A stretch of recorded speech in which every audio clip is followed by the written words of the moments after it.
So the world seems to have survived 50 Shades of Grey. I'm delighted to note that. When The Passion of the Christ came out, the movie, does anyone remember this movie? It was a great big deal in terms of newspaper news before it was released.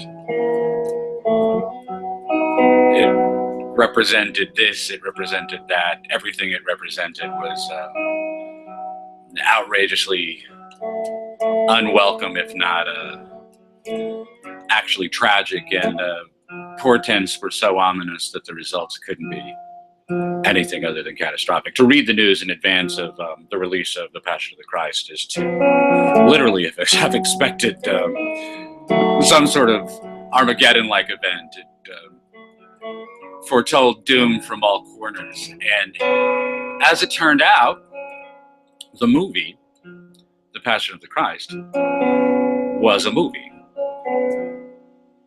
Interestingly photographed, terrible music, unbelievably gruesome, but nevertheless, it was a movie with the pietà tacked on at the end. It was just a movie. And I am delighted to note that this seems to be the same case for 50 Shades of Grey, that whatever its box office and whatever audience draw it has had, I haven't seen any notes in the newspaper about women being hospitalized or shipped off to the morgue due to sadomasochistic mistakes. I'm delighted to note that 50 Shades of Grey turns out to be a movie. It's a movie that I'll never see, but it probably resulted in a little extra slap in the slap and tickle for a few episodes in the bedroom, if the people who've seen it have been lucky enough to have had a few episodes in the bedroom since then, and probably nothing else. It's, you know, the beautiful thing about people is that even when they're willing to explore new ideas, most people are not willing to jump off the deep end, thank goodness. Sadomasochism is no deep end to jump off of. It is entirely too easy to end up at the morgue, and certainly it's much too easy to end up with awful, degrading memories that you could never eradicate. This is not an appropriate conduct for human beings. And one way we have of judging alternative lifestyles, as we call them, is, can we observe this behavior anywhere else in the animal kingdom? And obviously the people who promote these alternative lifestyles are always looking for analogies in the animal kingdom, but I promise you there is no such thing as monkeys or other mammals or birds or reptiles or insects who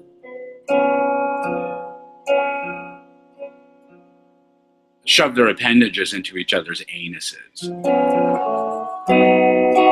It's Sunday, I'm trying to be discreet, I'm trying to be polite. This is the Church of Splendor, where we will say anything and talk about everything, especially everything nobody else wants to talk about. But the alternatives pursued by alternative lifestyles, such as the behavior associated with bondage, discipline, sadism, and masochism, these alternative lifestyles are not exhibited anywhere else in the animal kingdom. And this is a real good reason to call those theories into question, that when you propose to do something that other animals don't do, most of the things we do are things that other animals don't do. That's important. But at that point, you need to ask, where's the benefit? Where's the upside? How does this, where does this fall in my hierarchy of values? And how does it advance those values? How does it advance my interests? In what way will I be a better, more self-adoring, more admirable person to myself after having lived through this experience? When you arrive at self-destruction, you've arrived at a reason not to do whatever it is that you're proposing to do. There can be circumstances where you must pursue some self-destruction in order to avoid a greater self-destruction. This is the calculus of loss. It's discussed in chapter 7, particularly of Man Alive. And in the story, the short story, the Willie story, A Canticle for Kathleen Sullivan, deals extensively with the calculus of loss from the point of view of the way that real people feel it in real life. The story is fictional, but the events are unbelievably, brutally real, and it's the way that real life actually works out, and the way that you can end up intentionally or unintentionally engaging in self-destruction as a way of avoiding a fate even worse. And we talked about this in last Sunday's homily, which was Ripping Off the Band-Aid, a film I made, I think, in September of 2012. And I used it last Sunday because I couldn't log into Google Hangouts. I couldn't make a connection. But that's right in the same place, that in order to rip off the Band-Aid, you must acknowledge that you have damaged yourself. And as long as you insist that your self-destruction was in some way virtuous, where virtue means nothing other than self-construction, engaging in self-adoring behavior, when you do something that is reflective of self-loathing or self-abnegation or simply self-damage, self-destruction, when you do something like that, you cannot call it a virtuous act. You can say that it's more virtuous than the alternative, but it's nevertheless a vicious act because you are diminished. You are less than you were before, and these are fates to be avoided.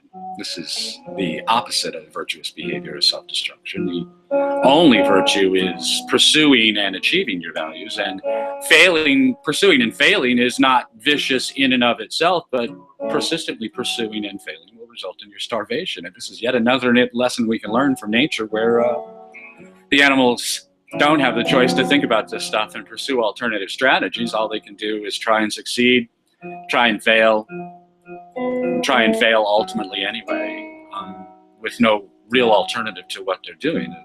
Alternatives are wonderful, but alternatives that result in your self-destruction are insane, are anti-you, anti-your life, anti-you in particular. The self that you are destroying is your own, and there is no other self that you can destroy. It doesn't matter what kind of viciousness or vitriol you visit upon another person. You can damage another person physically by smacking him, hitting him with a baseball bat, bashing his brains in, electrocuting him, strangling him, slashing his throat. You can damage people physically, but you cannot cause any other person to have more or less self-regard as a consequence of your vicious behavior. The only self that you can destroy is your own, and to embrace any sort of self-destructive actions or philosophies, even if you don't go all the way, as it were, ultimately is to engage in low-grade continuous self-destruction anyway. It's cognitive dissonance. I don't want to do this, and yet I don't not want to do it, and therefore it's in my mind as a possibility that I don't entertain and yet don't dismiss. This is self-destruction just by itself because it's dithering, and dithering accomplishes nothing.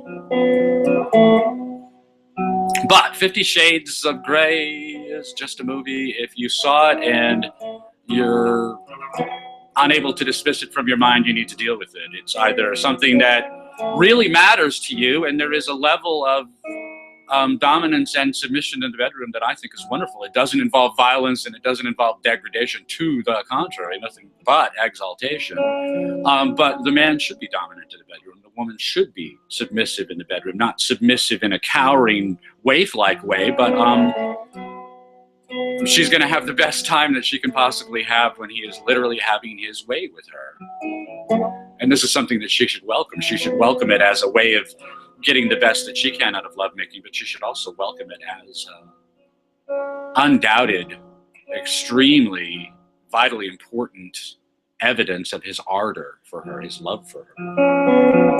You let him make love his way, he'll like it better, she'll like it better, everyone will like it better, because they'll be making love appropriately as the kind of organisms that we are. We're thinking organisms, and therefore we can think about alternative ways of pursuing our loving marital gratification, but in fact the way that it actually works is with the man in charge. He sweeps her off her feet. We say that, the cliche, he swept her off her feet, but what it means is he swept her off her feet and threw her down on the bed, jumped on top of her, and had his way with her. It's not rape because it's mutually voluntary.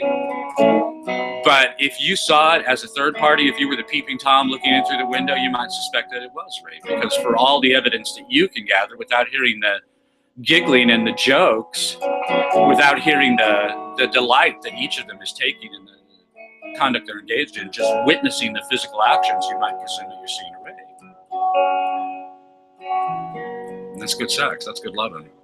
That's good, very good love-making for married people. And again, what I mean by married people, I don't care what a judge said. I don't care what a priest said. You're married when neither one of you is shopping. And when neither one of you is shopping, you're making love that way, I promise you. If you're not making love that way, it's because you're shopping one way or another. Either you're shopping for other people or you're shopping for alternative lifestyles. But when you're really making love, when you're actually making love, you're not doing anything else. And you're doing every bit of that, and you're doing every bit of it without too much consciousness of strategic considerations.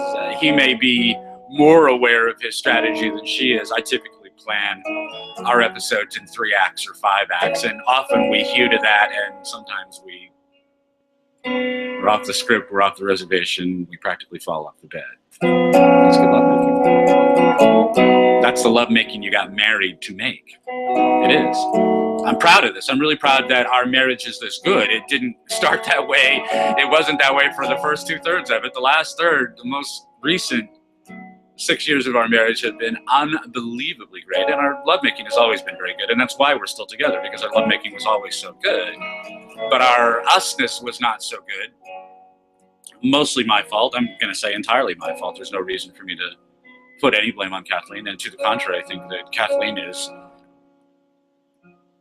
insanely perfect, unbelievably perfect. I mean, outrageously perfect, and perfect in a way that I could never imagine perfection before I discovered how perfect she is. It took about 10 years. I knew from the beginning how wonderful she was, how amazingly close to abstract perfection she was from the very beginning. But getting rid of my inability to be an us took me a long time. We get involved with people, you meet someone, you become attracted, you become enthralled, you fall in love, you go through that honeymoon period, 6 months or so, where you're just drenched in pheromones and sex hormones, and you're making love all the time. And it's unbelievable how good you feel. This is very mammal brain stuff. This is not, there is a thinking brain component to this, or it wouldn't happen. The idealization and the poetry and the rhapsody and all of that stuff, the stuff that takes place in words is thinking brain stuff.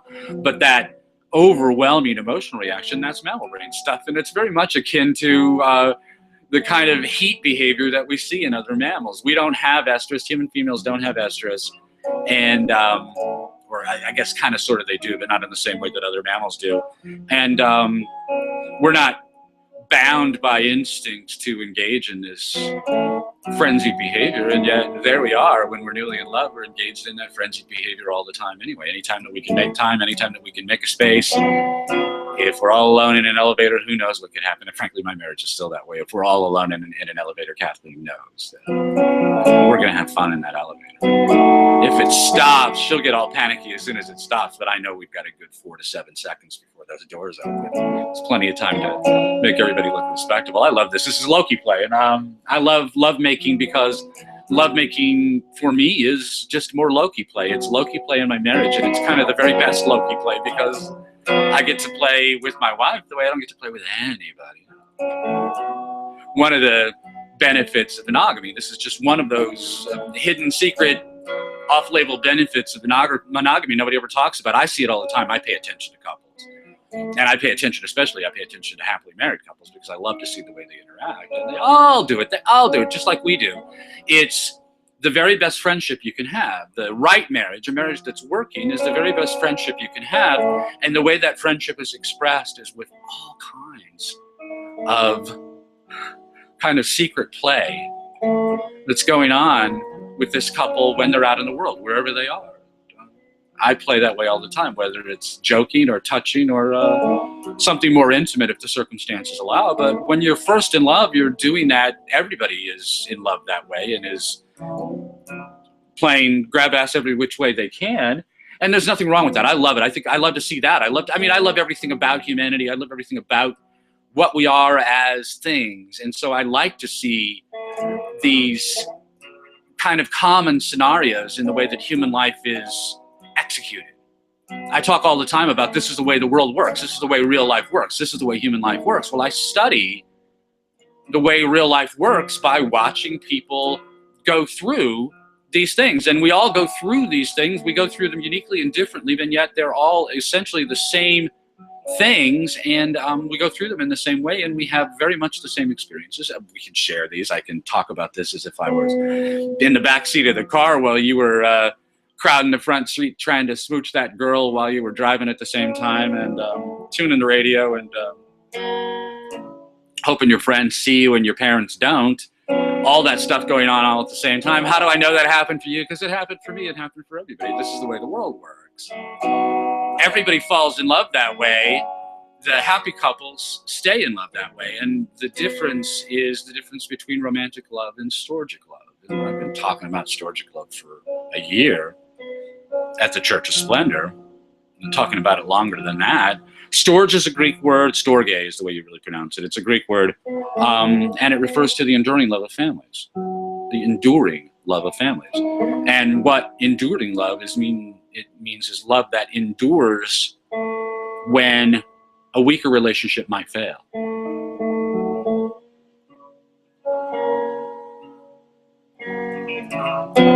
So he comes home drunk and belligerent and says something really stupid, something that no one should ever say. Yet tomorrow they're still married, and she's scowling at him and growling at him and grumbling at him, and yet they're still married. And when he's headed out the door to go to work, and they've been kind of silent and sullen, both of them, all morning, and nobody really knows how to fix anything. There's an elephant in the room and nobody wants to talk about it. Nevertheless, there she is by the doorway, and they hug, and they don't hug for 2 seconds or 3 seconds, they hug for 30 seconds.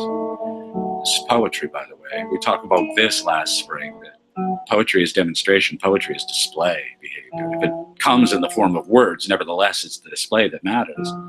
And they're both displaying their love for each other, even though the words that they might say to each other in that moment will only make things worse. Nevertheless, they're expressing their love for each other in mother tongue, silently, without words, nevertheless intended. And so it still is father tongue because it's purposive, intentional display behavior.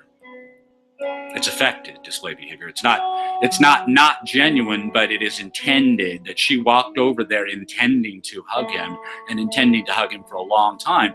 And he was leaving not knowing for sure if anything was going to happen or if nothing was going to happen, if things were going to get better, if things were going to get worse, or if they were just going to stagnate all day. And he's delighted to see her coming over to hug him. And he grabs onto her, and he doesn't have any real plan at all, except he intends to hold her for as long as he can. That's how they stay married. That's how they stay married. Is by being married even when, in any other circumstance, in any other relationship, that relationship would have broken. Coming home late, coming home drunk, harsh words. 1, 2, 3 deal killers for, any random relationship. I pulled up to Caesar's Palace to the valet parker, and the valet parker doesn't show up right away, and I wait and I wait and I wait, and he shows up, and it's finally 7 minutes when he shows up, and he's obviously drunk and he's belligerent. Deal killer, deal killer, deal killer. Frankly, I wouldn't wait 7 minutes. I'd already been gone. I'd have been gone after 2 minutes. Deal killer, deal killer, deal killer. There is no relationship. That's easy. There was no relationship to begin with. We have no relationship, no reason to start a relationship now, given that the valet parker is so thoroughly underqualified to enter into a relationship with me. That's not the case we're talking about in this marriage, that they've got a long-term ongoing marriage that has worked well enough overall that she doesn't want to throw it away and he doesn't want to throw it away, even though in his drunken state the night before he said things that really could have easily destroyed that relationship. Nevertheless, it endures. This is what storgic love means. It's the love that endures where another love would be broken. And romantic love, as enthralling as it is, as sweet as it can be when you're in that honeymoon state, romantic love is easy to destroy.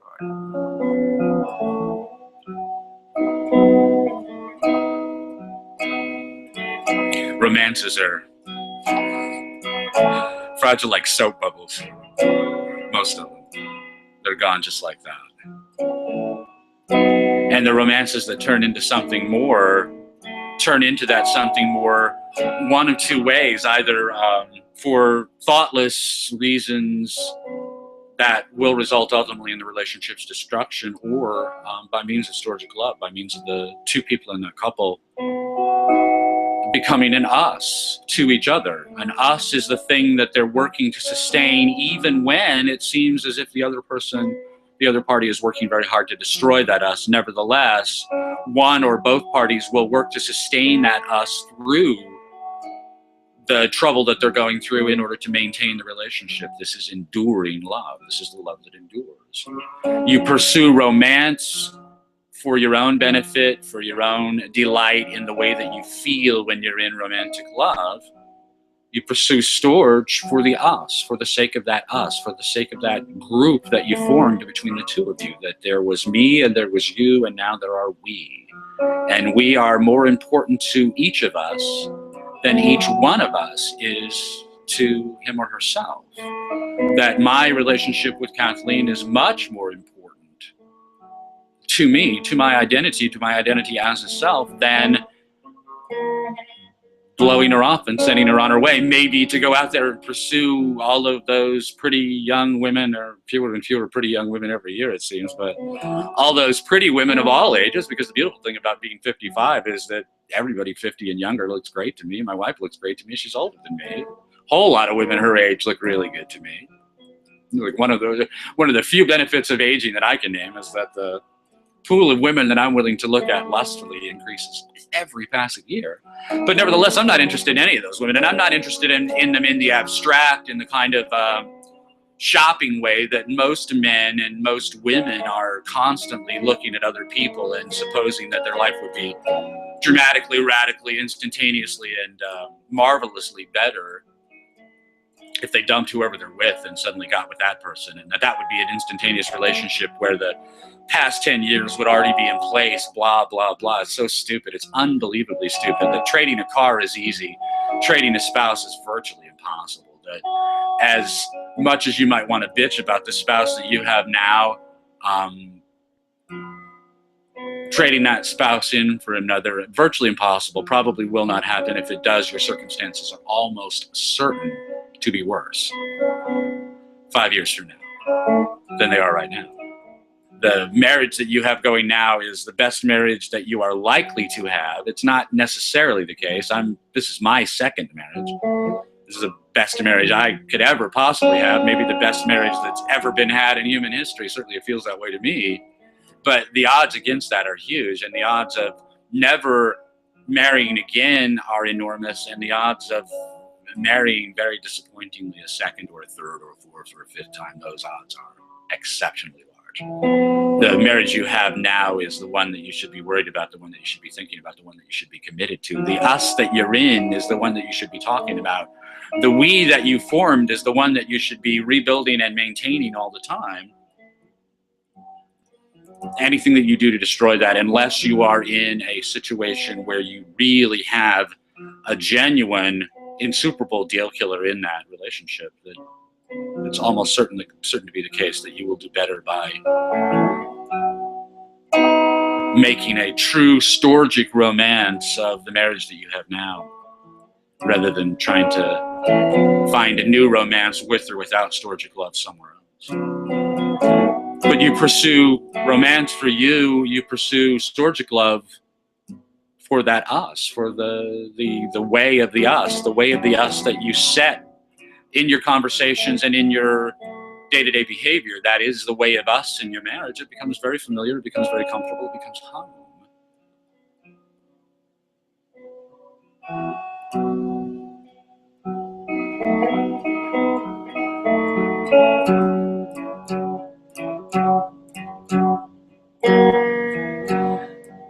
And this works for people.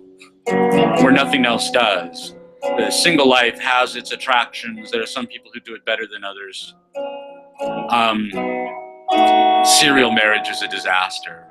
One marriage after another, again, with or without the benefit of a judge or a priest. I really don't care. You say you're settled, you're settled. You say you're moving in together, you're saying that you're being married. Whether or not you're shopping is a dispositive condition, but I really have no way of knowing that except by your testimony and your behavior. Unless I see you all the time, I'm really not going to know if you're shopping or not. I can tell a lot about it. Well, no, it's not really true, because if I see you, meet you as strangers as a couple, I'll know right away whether or not one or the other of you is shopping, because of the way you interact with each other. I will see Loki's love between you if you're really committed to each other, if you really are in us.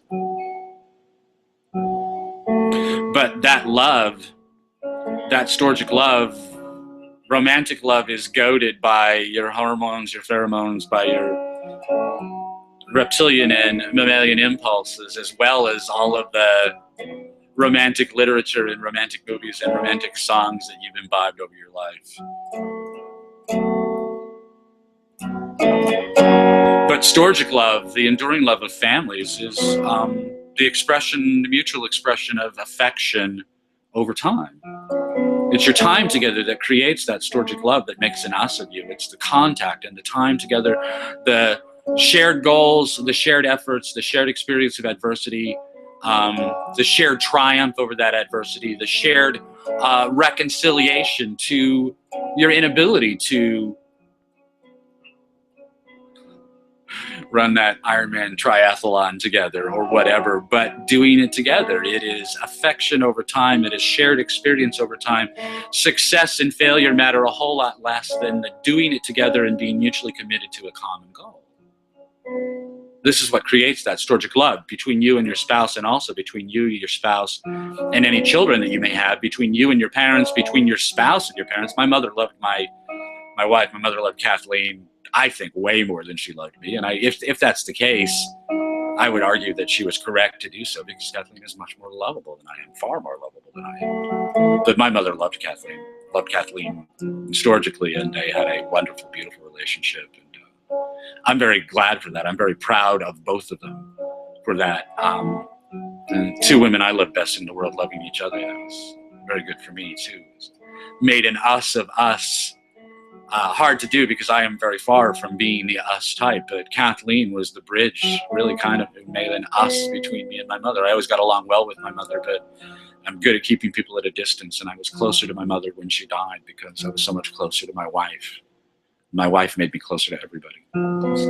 Yet another off-label benefit of real monogamy, of real committed monogamy. And that love, affection over time. And for a married couple, it's making love. It's not everything else. All those other things matter too. They matter a hell of a lot. And you're together, you're married 24 hours a day. It's good odds that you're together, 14, 16 hours a day, maybe more. Kathleen and I are together far more than that, or, near each other. And we do a lot of things together, and you're going to do a lot of things together in your marriage, and all of those things matter. But the thing that matters most in your marriage is making love with each other. You most become a couple by coupling. You most become a couple by coupling. I love that sentence, because you can read the word become both ways. I love verbs anyway, but you can read become both ways. You most come together as a couple. You most become the us. The spirit of the us becomes that us when you are essentially one body. When your two bodies are joined and you are one body, you become a couple that way, but you are most becoming to the image of the appropriate life of a human being, the uniquely human life, the uniquely beautiful human life. You most become that by coupling. You most become the idea. You're most becoming to the idea of a couple, of a serious, committed, monogamous, storgically loving human couple. You're most becoming to that idea when you couple, when you make love. You most become a couple by coupling. I love that phrase. And you most become a family by living up to those same values with everyone that you love, with your children, with your parents, with your brothers and sisters, with your aunts and uncles, cousins, friends. The love that you express for your spouse is the love that you express by your affectionate displays, your affectionate responses over time. And that's the way you form the storgic love that makes your family a family, that makes you keep loving your children even when they say, "I hate you." You love them anyway. And maybe later, when they're older, they do something really hateful and stupid, and you love them anyway.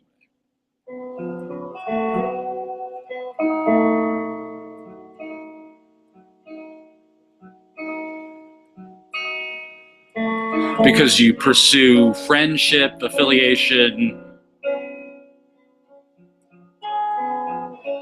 and romantic love for your own internal satisfaction, your own internal benefit. But you pursue storgic love, the enduring love of families, for the benefit of that us, even if it represents a cost to you that you otherwise wouldn't pay. You pay those costs anyway, because the us, the relationship, the we, the family, the marriage, matters more to you than that prize. Having what you love matters to you more than what you had to pay to get it, and that's true for everything. But it's when you are in that us, whether it's just the two of you in your marriage, or the three of you and baby makes three, or the five of you and baby makes three more. However many of you there are, that us is what you love. Having that us is having what you love. And there's no price too high to keep that. This is how you make the love that lasts for every day of your life, is you make it every day. You make it with the affectionate display, with the affectionate response, with Loki's love where that's appropriate, with the warm and soothing mother tongue love of mammals where you can say more with your body than you can trust your words to say, and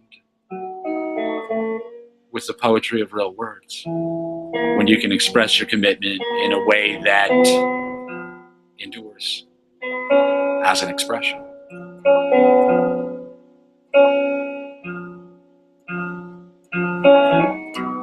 Every day of your love life can be a dream. Can be what you dream of having, can be what you see represented in all those poems and stories and songs and movies. You can have that love every day, just by putting that us where it belongs in your hierarchy of values. This is the Church of Splendor. I'm so glad you could join me today. This is a very important topic for me. It's one of those that I talk about all the time and think about all the time. And if we're looking for the world to change for the better, if you're looking for better circumstances for everyone everywhere, better, happier, more prosperous, freer, more exalted, and more admirable human lives, this is where it starts, is with storgic love. This is what's missing from our world. This is what Marxism has effectively destroyed in human families and human social relationships, and this is what must be restored in order to get every other part of human civilization back. That without the enduring love of families, there is no other love.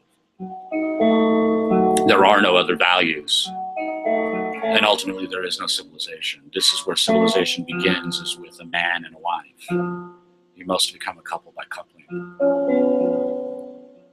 Today seems like a good day to express that affection. My name is Greg Swann. Bless you. Thank you so much for your attention, and I will talk to you next week. Bye-bye now.